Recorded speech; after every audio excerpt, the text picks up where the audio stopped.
Welcome to Light TV Main News. Quote of the day. God honors the work of honest hands. The headlines. President Hichilema Hakainde commends Muchinga farmers for boosting food production. 25 presidential hopefuls pay fees. ECZ closes payment. Zambia Premier League match week 33 set for weekend action across the country. With the main news in detail, my name is Victoria Malau. President Hakainde Hichilema has commended the people of Muchinga province for their contribution to the country's food basket. The president said he is pleased that residents are responding to the call to boost food production in order to strengthen national food security. He made the remarks upon arrival in Chinsali district, where he was received by government officials and residents. President Hakainde Hichilema says he is holding national events outside Lusaka to engage citizens and assess development across the country. He's expected to officiate at Labor Day celebrations and commission a school in Lubwa. When we do the projects at the right cost, we will save money so we can do more projects. When we do more projects, we can employ more people, more labor. That's a connection. Of course, on the quality, it means we do a job once and we don't have to repeat that job. And that means the savings from there, we can invest in another area and more labor will be employed. Simple. Third factor, time delivery. Time is money. Efficiency, productivity is talking about effort multiplied by time. So time is money. All of these put together, it will produce prudence in government, prudence in businesses, Madam Goma, prudence even in the labor area. And will be a happier, growing economy. And the growing economy will employ more labor. Very simple. Government has reaffirmed its commitment to improving workers' welfare during the 2026 Labor Day celebrations in Lusaka. Vice President Mutale Nalumango said workers remain the backbone of the economy and highlighted ongoing reforms to protect jobs, pensions, and improve social security coverage. She also called for skills development and adaptation to new technologies for sustainable growth.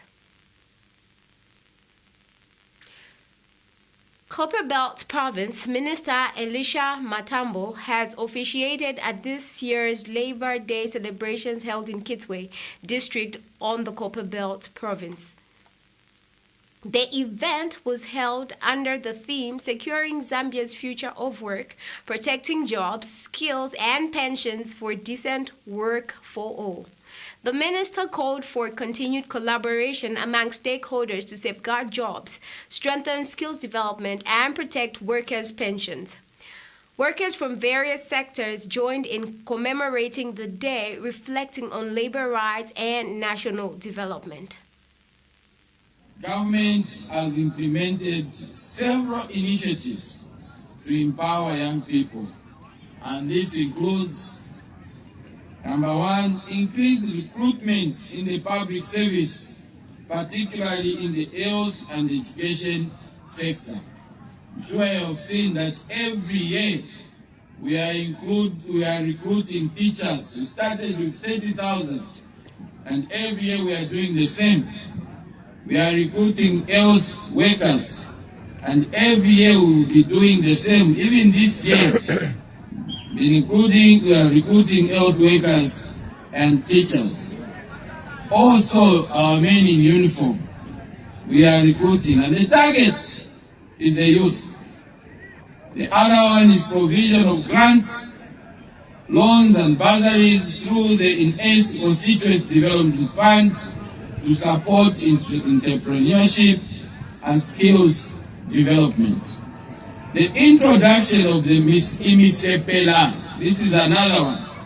Introduction of Imisepela digital platform to promote youth employment. 25 aspiring presidential candidates for 2026 general elections have paid their nomination fees to the Electoral Commission of Zambia.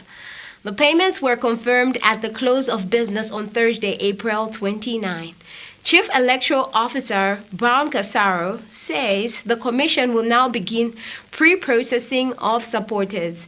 He adds that a detailed schedule for the exercise will soon be released for all provincial centers.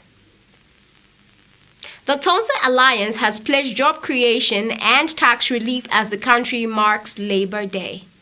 In a statement, Alliance Labor Chairperson Chanoda Ngwira paid tribute to workers and acknowledged challenges such as the high cost of living, unemployment, and heavy taxation. Mr. Ngwira says the alliance plans to create jobs across key sectors including mining, agriculture, manufacturing, and services. He adds the tax relief measures and support for small businesses are also part of efforts to ease the burden on workers. Tonse Alliance would want to join the entire world in wishing a happy Labor Day to all our workers in this country, that is both in the public service as well as in the private sector. We appreciate you, our workers, because we know that this country cannot and will never or can never develop without your tireless efforts that you are putting in and day out. Today is your day, and we really want to say thank you and kudos to you. However, we understand your cries. We understand on issues that you have regarding pay as you earn, something that Tonse Alliance is here to promise you that most of these things are going to be revised. We understand issues of taxation. You've got high taxes on your salaries, regardless them being already small. But I want to promise you that as Tonse Alliance, we are going to see to it that all those things are actually revised. Job creation, we know that in the employment rate, both in the public and private sector, are quite low. We take a set of commercials and I will be right back.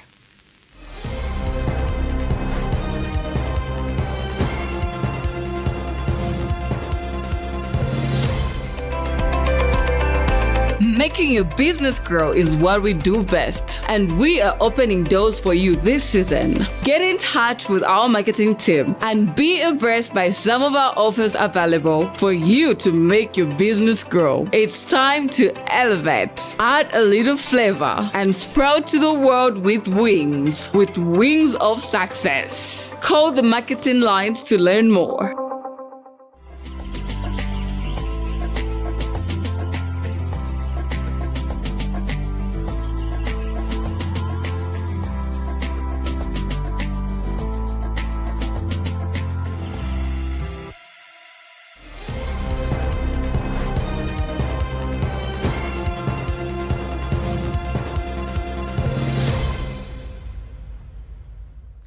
The Energy Regulation Board, ERB, has revised fuel pump prices, increasing the price of diesel by 4 kwacha 21 ingwe to 33.99 per litre. Kerosene has also been adjusted to 35.05 per litre, while Jet A21 now stands at 37.98 per litre. However, the price of petrol remains unchanged at 27.15 per litre.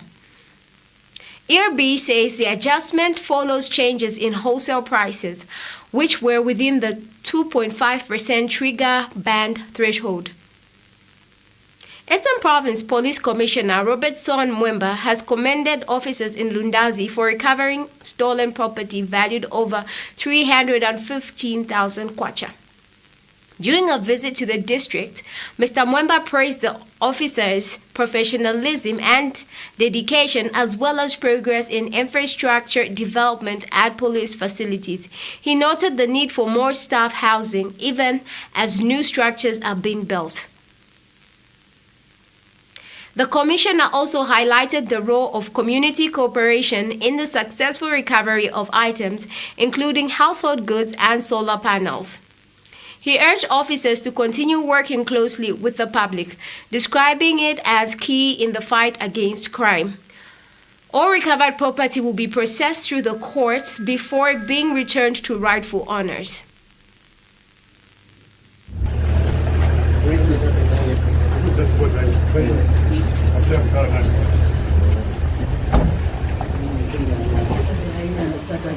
In the community, I'm sure there's our officers have already updated you. That is the major issue that we have. We needed, like, I don't know what we can do, because hyenas are different to elephants, where you can kill and say this is what we want. Yes. And I was expecting you to come with a weapon, because that is what I learned coming to do. Yes. They'll be coming. Aro now is pointing to us all the time. Yes, I'm here, ma'am, for two issues. The first one to check on the two stations. Done. The court will do their work, and the items will be surrendered to the police, and we will call now the owners to come and identify. I know some have already identified. We'll take another break. On the other side, join me for the sports and international news. On Light TV, you too can sell.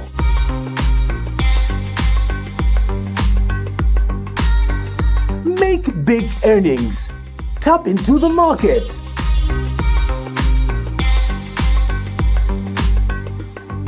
It's on fire, rolling and tasty.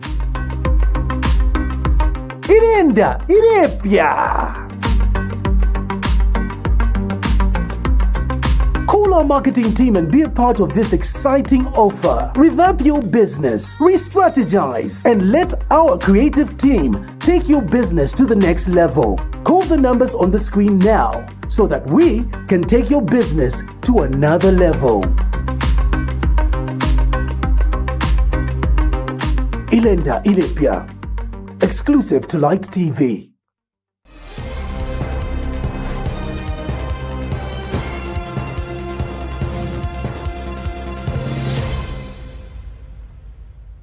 Sports news.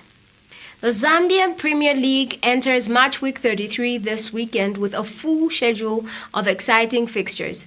On Saturday, Aguilas Stars face Trident FC at REIZ Arena, while Atletico Lusaka take on Ndola United at Toyota Arena. Indeni FC hosts Jumulo FC in Ndola as Lumwana Radiants battle River Plate in Lumwana.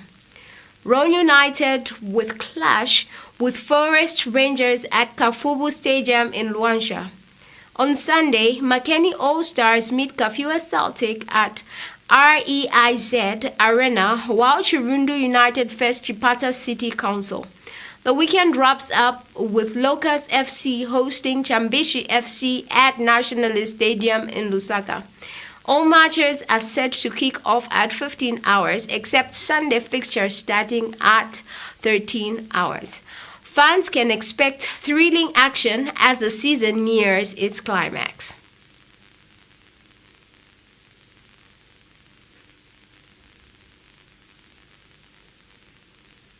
In international news, the United States government has imposed sweeping sanctions on former Democratic Republic of Congo President Joseph Kabila, accusing him of supporting the M23 rebel group.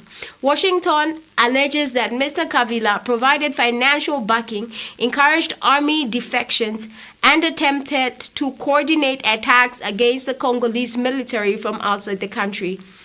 The 50-year-old, who ruled the Democratic Republic of the Congo for nearly 2 decades, has not responded to requests for comment. U.S. officials say the sanctions form part of broader efforts to support a peace deal between the DRC and Rwanda amid ongoing tension in the region. Under the measure, all of Mr. Kabila's assets in the United States have been frozen, and American individuals and companies are prohibited from doing business with him. Authorities warn that violations could attract serious civil and criminal penalties. United States Ambassador to Zambia, Michael C. Gonzalez, has bid farewell, attempting completing his 4-year diplomatic tenure at a reception held at the U.S. ambassador's residence. Ambassador Gonzalez said relations between Zambia and the United States have grown stronger through partnership in education, business, and culture. He highlighted key achievements, including major investment in the Mingomba mining project and expanded opportunities under the Fulbright program. Ambassador Gonzalez also praised Zambia's cultural heritage, having attended traditional ceremonies such as Nchwala and Kuomboka. He said the Zambia-U.S. relationship remains strong and will continue beyond his departure. Of course, the systematic theft of public resources isn't unique to American-provided medicines. Attacking the messenger who dares to name the dynamics out loud is not limited to targeting the U.S. ambassador and asking Washington for his removal. Today, 10% of the diplomats in my embassy have family members who still haven't received basic residency permits from the Zambian government. Several have received court summonses as a result. Like Zambians yourselves experience, ZRA staff shake down my departing diplomats for fees that don't apply to them. And when we elevate it to the supervisor doubles down on the demand. Zambia's institutionalized and refined corruption does not only dissuade transparent and law-abiding investors from the United States, the inaction, corruption, and intimidation of opponents also harms American citizens. It undermines American organizations, NGOs, companies, philanthropies. Zambians and so many other global friends. That note brings us to the end of the main news. But before we go, a recap on the headlines. President Hakainde Hichilema commends Muchinga farmers for boosting food production. 25 presidential hopefuls pay fees. ECZ closes payments.